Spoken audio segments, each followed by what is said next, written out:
Welcome to the Class Business Podcast. I'm Chrissy Monaghan, your host, and today we are joined by the lovely Rachel Peebles. Rachel is a judge for the Class Business Awards, an ADHD coach, and a certified business strategist, and the founder of Estrellas Brillantes, where she helps children and adults learn Spanish through fun and engaging classes. We're going to be chatting all things business community and Rachel's journey as a class business owner. I can't wait for this conversation, so let's dive in. Rachel, it's absolutely amazing to have you with us today. For everyone who is listening online or watching us on YouTube, can you tell everyone who you are, what do you do, and where do you do it? Hi, thanks for having me on today, Chrissy. It's great to be here with you. My name is Rachel Peebles and I am a Spanish teacher. I teach Spanish to children and young people and adults in the Glasgow area, in the outskirts of Glasgow. And I'm also an ADHD coach and a children's activity business strategist, which are both new things that I've added into my business in the last year. So Spanish, ADHD coaching and business strategy are the areas that I work in at the moment. Oh, that's amazing. And obviously, when did you start your business? What year did you start? Because I know you've been doing it quite a while. Yeah, almost 9 years now. I started back in 2017 with my children's classes. And then in 2018, I added in the adult classes. I joined the franchise to teach adult classes due to demand and interest from parents of the children that I was teaching. So I added in the adult class aspect there as well. So yeah, coming up for 9 years, long time. So it is 9 years. And so are you going to do a big celebration for the 10th year next year? When I just realised it was 9, I thought, I'm almost at 10. I'm going to have to do something. So yes, definitely. Next year, August 2017 was when I started. So need to start the planning, think what I'm going to do, because 10 years, big milestone. It is a massive milestone. It is a massive milestone. So let's talk about that. So what have you learned over the last 9 years of being in business? What could you share with the audience that, because it's a long time to be in the game.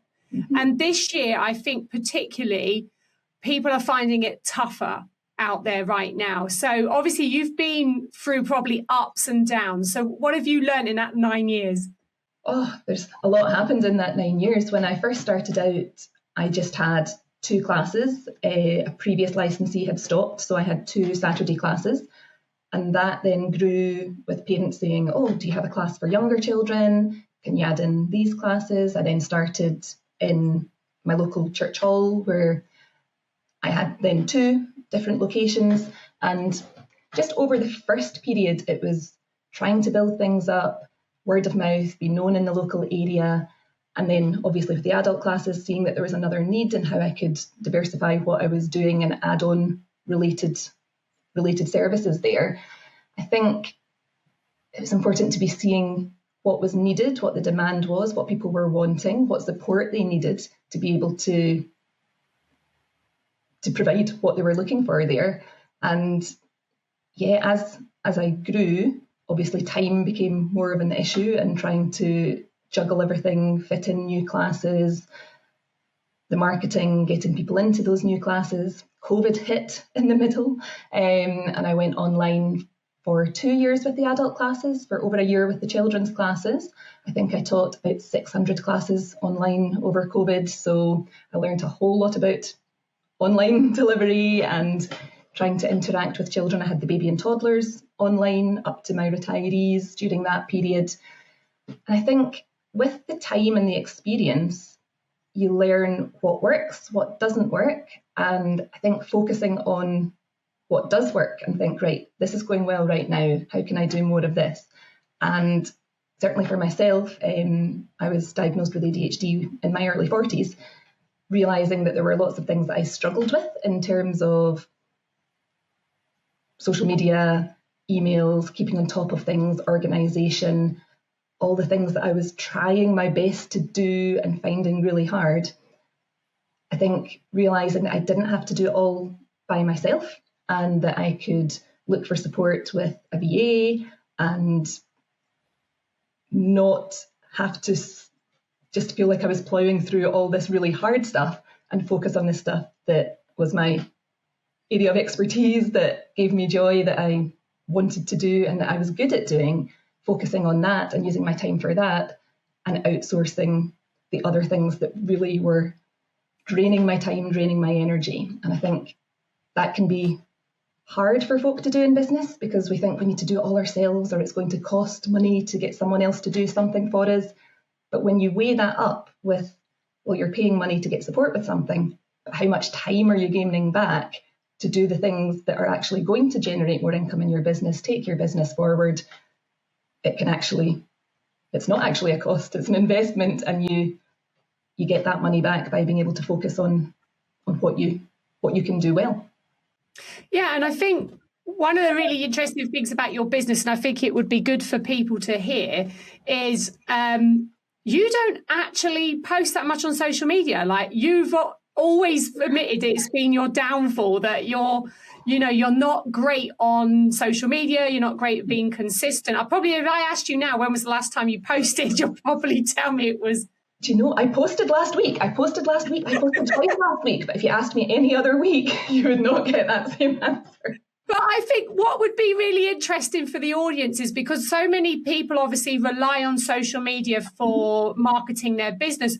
So what do you think, what have you done in terms of marketing to be able to grow your business? Because you teach how many children per week? I've got about 160 children, 90 adults. Yeah. There's about 250 students weekly. So you have 250 students, and you've basically, if you're honest about it, you've built a business really without being on social media, not having a massive presence. Mm-hmm. You know, like some providers are like posting twice a day, 3 times a day, constantly.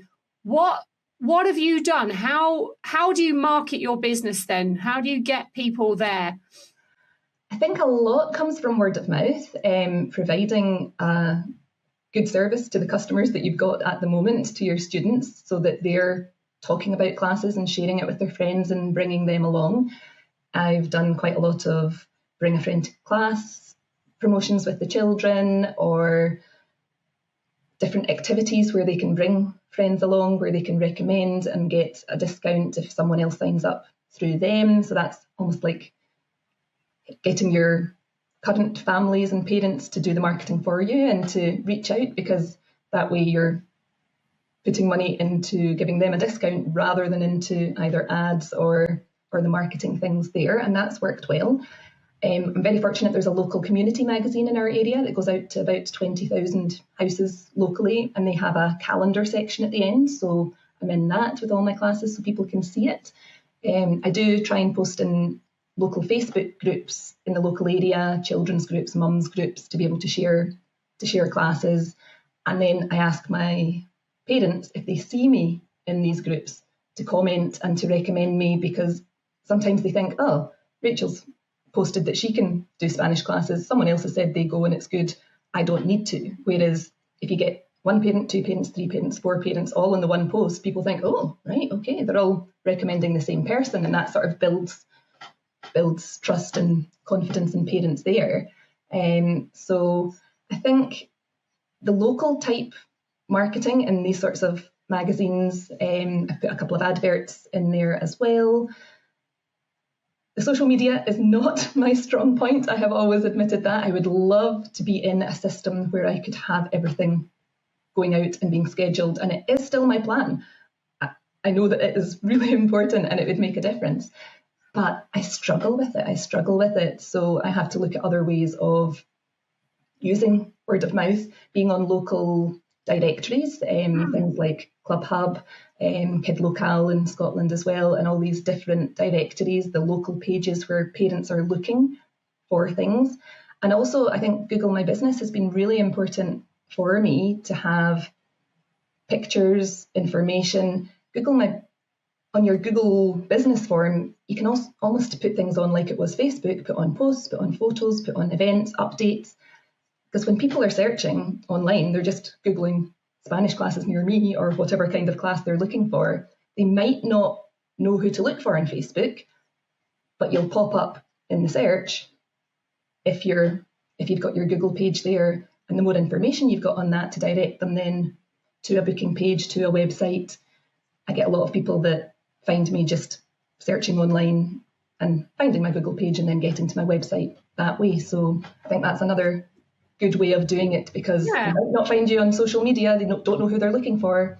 But if they're Googling local classes and you pop up, you've then got them and you can direct them to where you want them to go.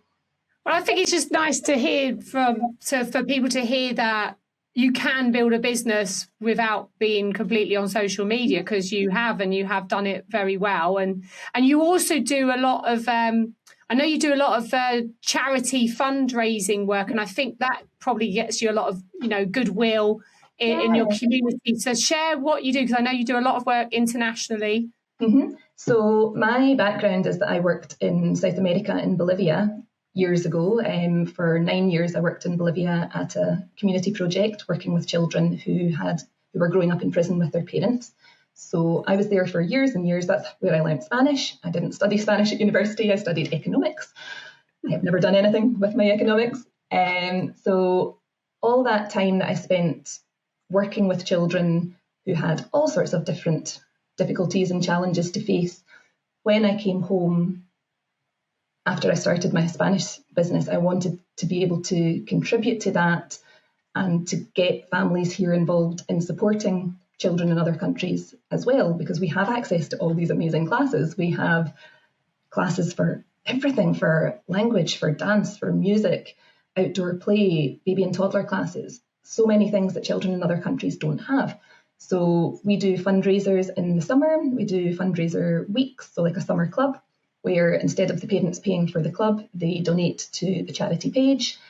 We do end of term classes, Christmas classes, Easter classes for specific projects. We support a school in Uganda and children's work in Bolivia. And I think for me, it's important not just for the money raised for these projects, but it's for the children that come to the classes to realise that they can be part of something, that they can contribute.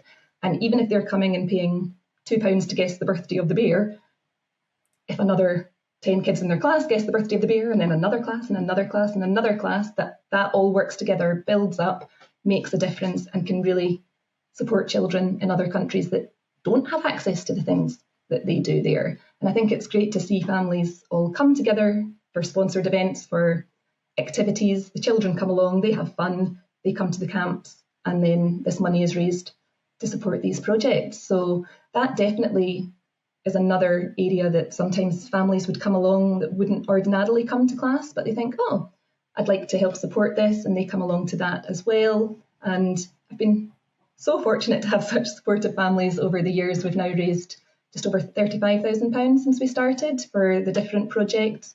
And I travel out to Uganda. I've been out twice to the school there. I still go back to Bolivia. And that way I'm able to catch up with the people that we've supported and then feed back to the families here so they know what they're doing is making a difference. It's brilliant. I mean, and I think that's one of the strongest points that you've got is you've built a real community and purpose for the community, and they can see all the good work that you're doing. And I know you spend a lot of time helping those children abroad. So moving on to your next part of your journey. So obviously you said you were diagnosed with ADHD in your early 40s. Mm-hmm. And now you've moved into an area where you've just undertook some serious training. Like you're in a process of going through accreditation. And so you can start helping more business owners overcome those challenges. Just share with everyone what that's involved, because it's quite a long process that you're going through at the moment. Yeah, last year I started training with the Neurodiversity Training Academy with Kim Rain, who I'd previously done coaching with. And it was an amazing course. We did a 12-week course to be an ADHD practitioner, to understand ADHD, how the brain works, the different struggles, the different positives, how we can work with our brains and how we can help clients with that. And then we did another block for ADHD coaching and then the advanced ADHD coaching as well. So it was all last year that I was training for that. And we had to do exams, case studies, practice with other colleagues on the course, and then start working to build up our hours, which I'm doing right now to be accredited with the ICF and with the International Coaching Federation, where we have to do mentor coaching, have coached for 100 hours, do an exam, submit a recording, because coaching can be quite unregulated a lot of times. People can just say, hey, I'm a coach and I can help you with this. But I wanted to make sure that I had done all the relevant training, that I wasn't just saying I've got ADHD so I can coach you. I wanted to have that training and to be able to properly support people, because just because I have ADHD doesn't mean that I know what it's like for someone else with ADHD. It can be very different. So I wanted that wide understanding of that. And it's been an amazing process to go through, both for myself and understanding my own struggles, and to be able to see how I can support others with that. Because I know that a lot of entrepreneurs and a lot of class-based businesses, people who work for themselves, are neurodivergent and have maybe struggled in mainstream work and working the 9 to 5 and having that sort of structure, and they start their own businesses. But then there's all the stuff that comes with that, the marketing, the sales, the juggling, the dealing with all the organisational issues. So it's been something I've been involved in for a while with the organisations I work with supporting new people starting. And yeah, it's just something that I'm really passionate about, is to be able to support especially women who have had late diagnosis, who are suddenly in the middle of their life thinking, whoa, okay, now I know why different things have been a struggle for me. What do I do now? What can I put in place? How can I make changes to make things easier and to focus on my strengths and to get help with my struggles?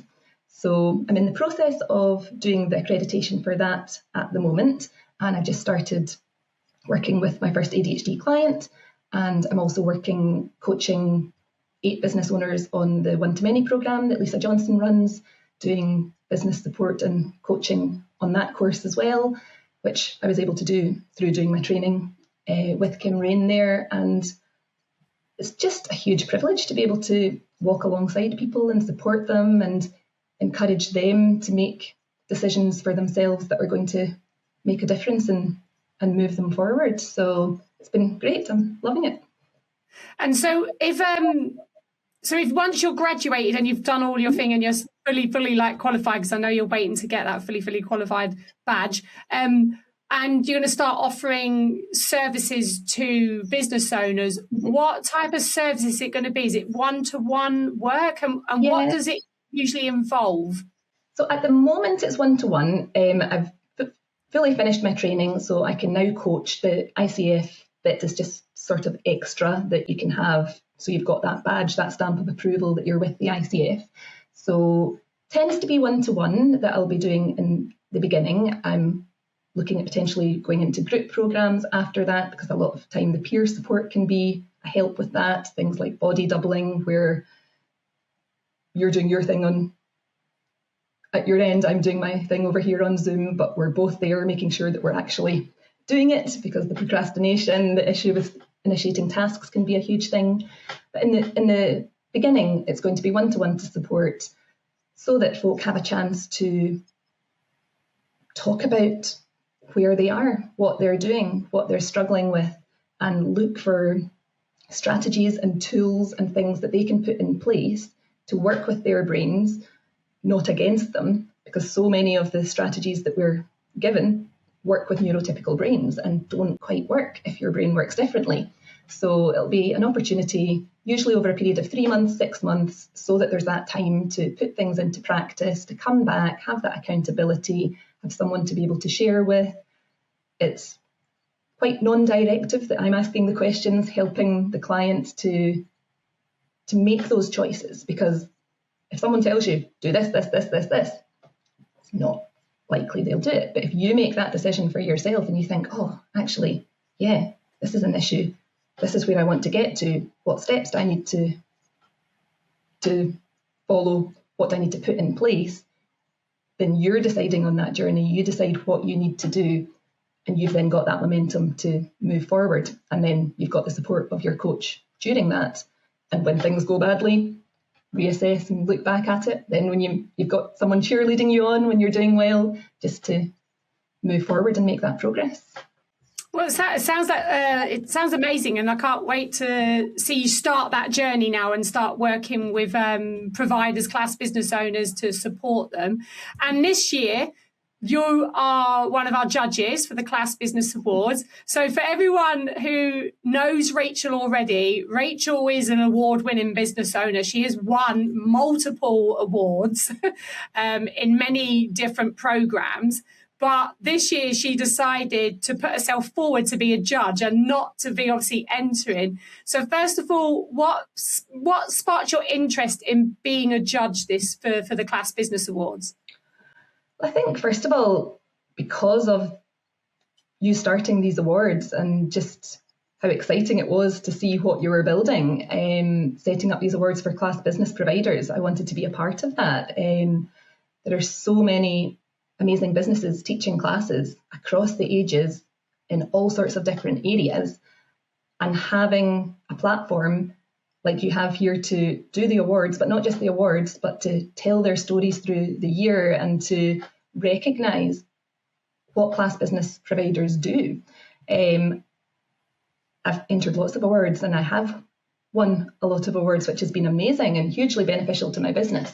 But I thought I'd like to be involved in a different way, because I've had this experience of entering awards and writing applications and being a finalist or being a winner, or not getting through as well. I know what the process is like. I've gone through it a lot.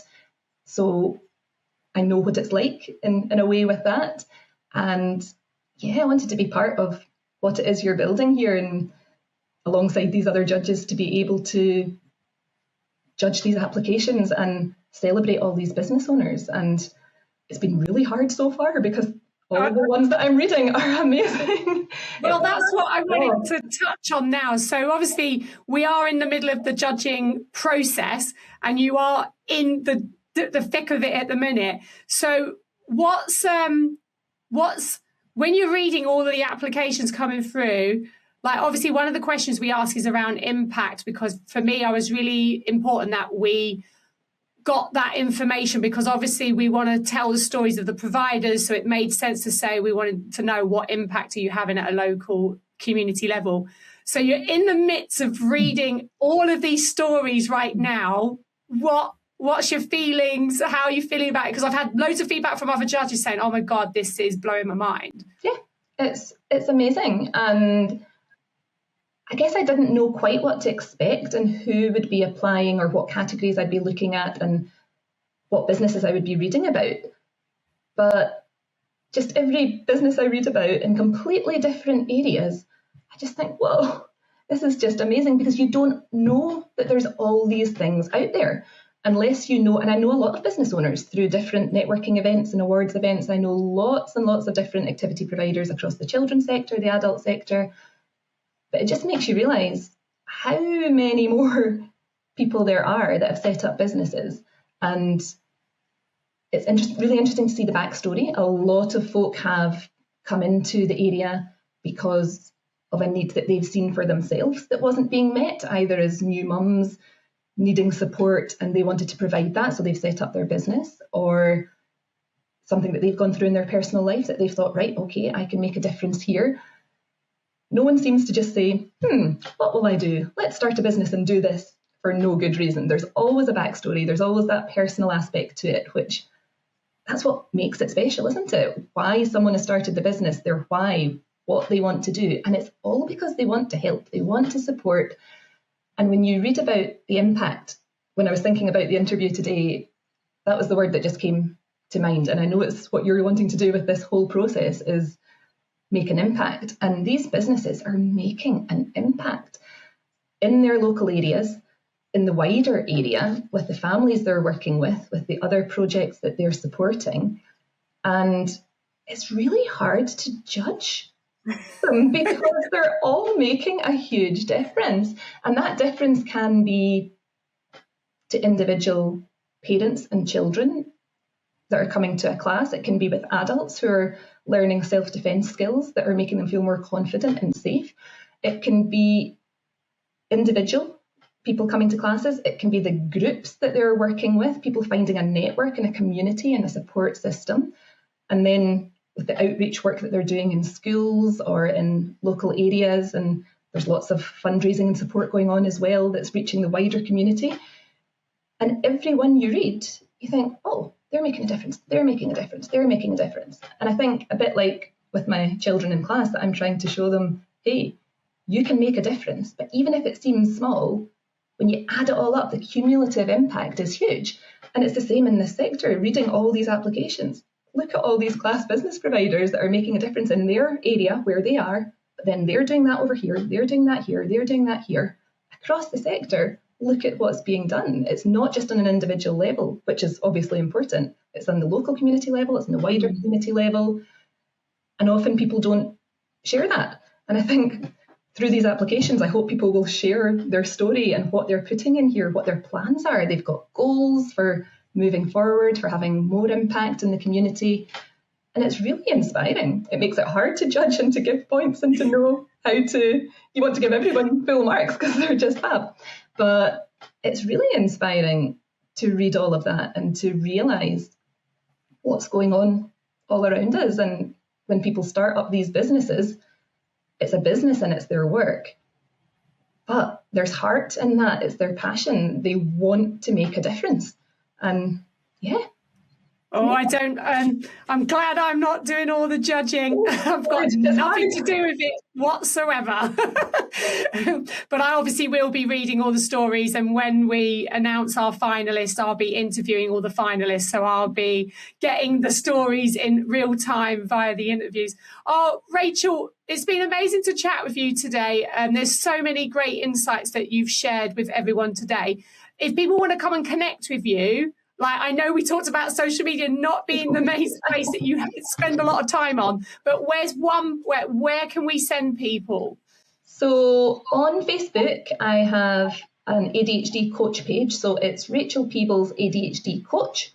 And I'll put a link in that takes you to where you can email me, send me a message, see my Spanish stuff, ADHD stuff. It's got all the links in there, but it would be great to connect with other business owners. I love meeting new business owners, hearing their stories, seeing where they are. And yeah, it's just a great community that when we work together, we don't have to be one business owner working alone. We can get support from other businesses because although we might do completely different things, we have similar struggles, we're working by ourselves, and we don't have that, okay, let's go to the staff room or let's go and have a coffee with all our colleagues because we're working on our own, but to have that sense of support and community, which is what you're building through this. And I'm really looking forward to hearing the finalist interviews because all these things that I'm seeing written on the page, something different when you hear it, when you hear that, because you can tell people's passion and their why and their reason and the impact that they're making, because you can't just make that up. It's real and it's true, and it will be amazing to hear these interviews, and I think people will be completely inspired by them. If the entries that I'm reading are anything to go by, there will be some amazing stories coming out. Oh, that's amazing. And I'd highly recommend it if anyone has been diagnosed with ADHD or undiagnosed and they think they are struggling with trying to just manage everything, get in touch with Rachel, because like I said, she's offering one-to-one coaching. It's your starting point. And she's got a lot of experience, like I said, in navigating, like accessing funding and everything else, and also the tools that she uses practically in her own life to help manage ADHD. So thank you so much, Rachel, for your time today. It's been amazing to hear about all the stuff you're doing and then obviously all the applications that you're reading right now. But yeah, thank you so much for joining us. Thanks so much for having me. It's been great.